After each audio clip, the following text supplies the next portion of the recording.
আলহামদুলিল্লাহ। পবিত্র জুম্মা মুবারক।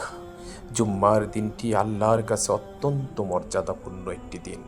এই দিনে রয়েছে রহমত, বরকত ও ক্ষমার বিশেষ সুযোগ।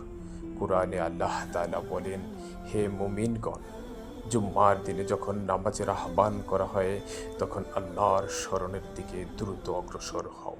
রাসূল আকরাম সাল্লাল্লাহু আলাইহি সাল্লাম বলেছেন, জুম্মার দিনটি সপ্তাহের শ্রেষ্ঠ দিন। এই দিনে আদম আলাইহিস সালামকে সৃষ্টি করা হয়েছে। এই দিনে দোয়া কবুলের একটি বিশেষ মুহূর্ত রয়েছে, যা মুমিনের জন্য অমূল্য সুযোগ। অতএব আসুন আমরা জুম্মার দিনে বেশি বেশি দুরূদ, ইস্তেগফার ও আল্লাহর স্মরণে নিজেকে ব্যস্ত রাখি। আল্লাহ আমাদের সকলকে জুম্মা মুবারকের সর্বশ্রেষ্ঠ আমল করার তৌফিক দান করুন, সর্বোচ্চ গুরুত্ব দেওয়ার তৌফিক দান করুন। আল্লাহ আমাদের কবুল করুন, আমিন। আসসালামু আলাইকুম ওয়া রাহমাতুল্লাহ।